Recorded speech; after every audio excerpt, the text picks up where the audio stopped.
এখন থেকে আর টাইপিং করতে হবে না। আপনাদের কম্পিউটারে যে আমরা কম্পোজগুলো করি সেই কম্পোজগুলো আপনারা চাইলেই হাতের যে স্মার্টফোনটি আছে সেই স্মার্টফোন দিয়ে খুব ইজিলিভাবে যে কোনো লেখাকে কপি করতে পারবেন, সেটা হোক বইয়ের কিংবা নিজের হাতের লেখা।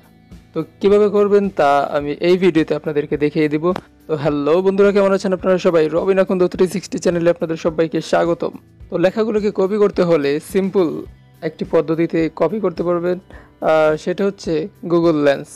হ্যাঁ, অনেকেই এই নামটি শুনেছেন। তো গুগল লেন্সটি আপনারা পেয়ে যাবেন প্লে স্টোরে। তো প্লে স্টোরে গুগল লেন্সটি অ্যাপ্লিকেশনটি দেয়া আছে, যারা ইনস্টল করতে চান ইনস্টল করে নিতে পারেন। তবে বর্তমানে যারা গুগলের আপডেট ভার্সনটি ইউজ করছেন তাদের কিন্তু ইনস্টল করতে হচ্ছে না, কারণ গুগলের আপডেট ভার্সনের সাথে গুগল লেন্সটি ফিক্সড করে দেয়া আছে। যেমনটি আপনারা যদি আপনাদের স্মার্টফোনের হোম স্ক্রিনের দিকে লক্ষ্য করেন যে গুগলের যে সার্চ অপশনটি আছে, সেখানে সেই সার্চ অপশনের ডান পাশে একটি ক্যামেরার লোগো দেয়া আছে। এই লোগোটি হচ্ছে আপনার গুগল লেন্স। তো এই লোগোটিতে আপনারা ক্লিক করলেই ক্যামেরা চালু হয়ে যাবে। তো আমি আপনাদেরকে দেখিয়ে দিচ্ছি। এই লোগোটিতে ক্লিক করার পর যেই ছবিটি আপনাদের সামনে আসবে সেই ছবিটিকে আপনারা জাস্ট ক্যাপচার করে নেবেন। তো আমি এখানে ক্লিক করলাম,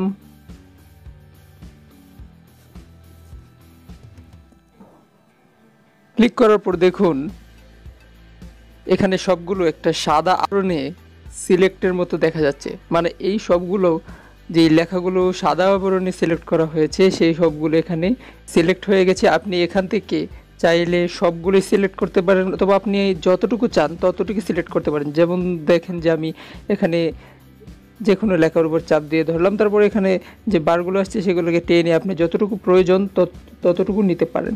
তো আমি যদি এখানে নিচের যে ভিলেজ ফেয়ার এই যে প্যারাগ্রাফটি আছে, এখান থেকে যদি আমি এই প্যারাগ্রাফটি শুধু কপি করতে চাই, তাহলে আমি ভিলেজ ফেয়ার নিচের যে লেখাটি আছে এখানে আমি ক্লিক করব। ক্লিক করে শুরু থেকে শেষ অবধি পর্যন্ত আমি কপি করব। তো কপি করার জন্য আমাকে শেষ পর্যন্ত টেনে নিতে হবে। দেখুন শেষ পর্যন্ত নিয়েছি এবং উপরে দেখুন এখানে লেখা আছে যে কপি, একটু অপশন আছে, সেই কপিতে আমি ক্লিক করব। কপি করার ক্লিক করলাম, কপি হয়ে গেছে। তো এখন কি করতে হবে? এখন তাহলে আপনি যে কপিটি করলেন সেগুলো সংরক্ষণের জন্য আপনি একটি নোটপ্যাড ডাউনলোড করে নেবেন প্লে স্টোর থেকে, অথবা আপনি চাইলে আপনার যে কোনো একটি জায়গায় এটা কপি করে রাখতে পারেন। আমি আমার নোটপ্যাডে এটা কপি করে দেখাচ্ছি আপনাদের। তো এখন আমি চলে যাব নোটপ্যাডে। নোটপ্যাডে যাওয়ার পর দেখুন এখানে গিয়ে আমি পেস্ট করে দেব। পেস্ট করে দেওয়ার পর যে সম্পূর্ণ প্যারাগ্রাফটি আছে দেখুন এখানে হুবহু কপি হয়ে গেছে। তো ঠিক এইভাবে আপনি যে কোনো লেখাকে আপনি সহজেই কপি করতে পারবেন এই গুগল লেন্সের মাধ্যমে। তো আরেকটি মজার বিষয় হচ্ছে, আপনি যদি চান যে এখানে যে ইংরেজি লেখাগুলো আছে সেগুলো আপনি বাংলায় ট্রান্সলেট করতে, মানে আপনি চাইলে এই ইংরেজি লেখাগুলোকে বাংলাতে পরিবর্তন করে তা আবার কপি করে সংরক্ষণ করতে পারবেন। তো বাংলাতে করার জন্য দেখুন বাম পাশে একটা ট্রান্সলেট নামে একটা লেখা আছে, তো এখানে ট্রান্সলেটে ক্লিক করতে হবে। তো আমারটি সবগুলো দেখুন বাংলাতে লেখা হয়ে গেছে। দেখুন একেবারে সম্পূর্ণ প্যারাগ্রাফটি বাংলায় হয়ে গেছে। তো আমি এখান থেকে যদি কপি করি তাহলে দেখুন এখানে ক্লিক করলাম, ক্লিক করে শেষ অবধি পর্যন্ত চলে আসলাম। তারপর আবার এই যে কপিতে ক্লিক করলাম, তারপর এখানে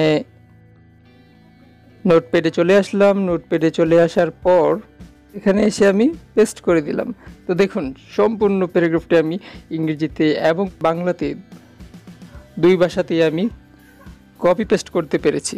তো এটা গেল একটি পদ্ধতি, ঠিক আছে।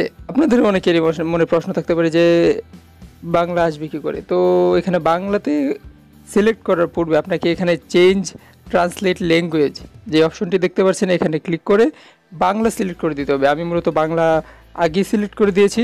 এছাড়াও আপনারা যদি চান যে অন্য যে কোনো ভাষায় এটি আপনি ট্রান্সলেট করতে, তো এখানে সিলেক্ট করে জাস্ট আপনি ট্রান্সলেটে ক্লিক করলেই সেটি অন্য ভাষায় পরিবর্তন হয়ে যাবে।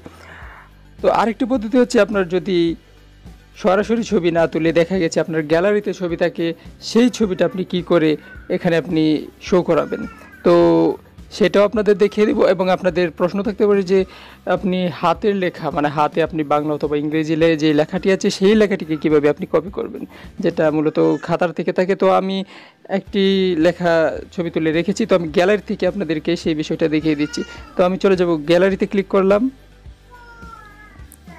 তো গ্যালারিতে যাওয়ার জন্য আপনারা দেখতে পাচ্ছেন যে উপরে একটা গ্যালারি অপশন দেওয়া আছে থ্রি ডট মেনুর বাঁ পাশে। তো এই বাঁ পাশে যে অপশনটিতে আছে সেখানে ক্লিক করলাম। ক্লিক করার পর এখানে আমি অ্যালাউ দিয়ে দেওয়ার পর এখানে আমি ক্লিক করলাম। গ্যালারির যেই বাংলা ছবিটি আছে সেটি দিয়ে দিলাম। তো বাংলা ছবিটি দেওয়ার পর তো দেখুন এখানে যে বাংলা হাতের যে লেখাগুলো আছে সেগুলো সব সিলেক্ট হয়ে গেছে। তো এইভাবে গ্যালারি থেকেও বাংলা অথবা ইংরেজি যে কোনো ভাষারই হোক আপনি হাতের যেই বিভিন্ন লেখা আছে সেগুলোকেও আপনারা কপি করে তা পেস্ট করতে পারবেন। তো কপি করার জন্য সেমভাবে আপনাদের কী করতে হবে, সিলেক্ট করে নিতে হবে। সিলেক্ট করার পর যতটুকু প্রয়োজন ততটুকু নিতে পারবেন। আমি পুরোটাই নিয়ে দেখাচ্ছি আপনাদেরকে। এবং এখন কপিতে ক্লিক করলাম। হ্যাঁ, কপি টু ক্লিপবোর্ড হয়ে গেছে। এখন আমি এটাকে নোটপ্যাডে সেভ করে দেখাবো। তো নোটপ্যাডে আবার চলে গেলাম, নোটপ্যাডে নিচের দিকে চলে যাই, তারপরে এখানে পেস্ট করে দেব। তো এই যে পেস্ট করে দিলাম, দেখুন ওইখানে যে লেখাগুলো ছিল সবগুলো এখানে কপি হয়ে গেছে। আর এখানে আপনাদেরকে একটা আমি গুরুত্বপূর্ণ বিষয়টা বলি যে বাংলা লেখাটি আপনি যখন বিশেষ করে হাতের যে লেখাটি আছে সেইটি যখন আপনারা কপি করবেন অবশ্যই সম্পূর্ণ লেখাটি একটু পড়ে নেবেন, কারণ হাতের লেখাটা অনেক সময় অনেকের এক এক রকম থাকে। আর এই জন্য দেখা গেছে কি কিছু কিছু লেখার ক্ষেত্রে স্ক্যান করার সময় বুঝতে একটু সমস্যা হয়।